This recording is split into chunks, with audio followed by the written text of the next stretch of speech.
Hey everyone, सो आज के इस वीडियो में हम कवर करेंगे कोऑर्डिनेशन केमिस्ट्री के फर्स्ट पार्ट से addition compound. Addition compounds, so addition compounds ऐसे कंपाउंड्स होते हैं जो कि फॉर्म होते हैं by the combination of two और more salts. Example KCl plus MgCl2 plus 6 mole of H2O form carnallite. Then we divide these addition compounds into two category. First is double salt and second one is coordination compound. So double salts are the addition compounds which dissociate into their respective ions on dissolving in water. पानी में जब हम इन्हें dissolve करते हैं तो अपने respective ions में डिसोशिएट हो जाते हैं, जबकि जो कोऑर्डिनेशन कंपाउंड होते हैं they do not undergo dissociation on dissolving water. अब जो हमारे कोऑर्डिनेशन कंपाउंड्स होते हैं they dissociate but they do not dissociate into their respective ions. इसको मैं आपको ज़्यादा अच्छे से एग्जांपल से समझाऊंगी when I would take an example of coordination compound. So this is a example of double salt. ये हमारे पास एक डबल सॉल्ट है जिसको हमने ऊपर भी पढ़ा, कार्नेलाइट। और जब मैंने इसको पानी में डिसॉल्व करा सो ये अपने रिस्पेक्टिव आइंस में डिसोशिएट हो चुका है, where this is a coordination compound. और जब मैं इसको पानी में डिसॉल्व करूंगी it will dissociate but it will not dissociate into their respective ions.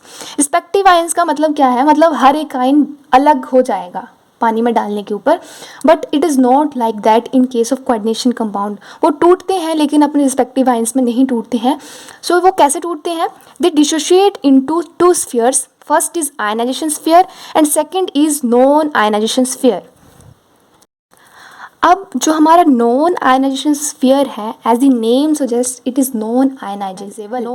That means ये वाला जो स्फीयर है it will remain same in case of compound as well as in solution. It will not further break. ये जैसे compound में था और जब मैंने इसका सोल्यूशन बनाया so it will remain same, वो वैसा का वैसा ही रहेगा, it will not further break.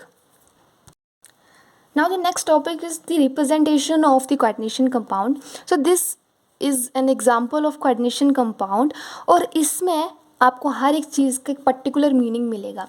Like this whole is an example of coordination compound. इसमें जो K4 है that represent ionisation sphere, and जो भी चीज़ें ब्रैकेट के अंदर हैं, जो स्क्वायर ब्रैकेट के अंदर हैं, that represent non ionisation sphere. और इस नॉन आयनाइजेशन स्फीयर में भी जो Fe है that represent central metal atom, और जो Cn है साइनाइड दैट रिप्रेजेंट लिगेंड। जैसे मैंने आपको बताया कि जो कोऑर्डिनेशन कंपाउंड होते हैं वो डिसोशिएट होते हैं in ionisation sphere and non ionisation sphere में। Now, with the help of all these examples, we will understand the coordination compounds in more detail. What are the complex cation, simple anion coordination compounds? What are simple cation, complex anion coordination compounds, or what are neutral compounds? So, all these terms we will clear with these examples. So, सबसे पहले मेरे पास ये first example है. This is what we have discussed earlier. सो इसको मैं ज़्यादा detail में नहीं बताऊंगी।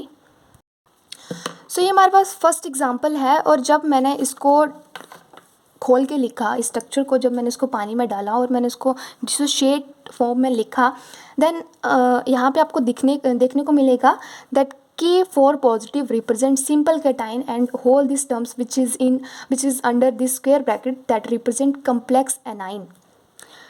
सो why it is called simple and why it is called complex. जो भी चीज़ जो है, वो भी जो भी स्फीयर जो है वो सिंगल एटम से मिलके बना होगा उसे हम सिंपल मतलब प्रीफिक्स से यूज़ करेंगे, और जो भी एक से ज़्यादा एटम से मिलके बना होगा उसके लिए हम प्रीफिक्स यूज़ करेंगे कॉम्प्लेक्स।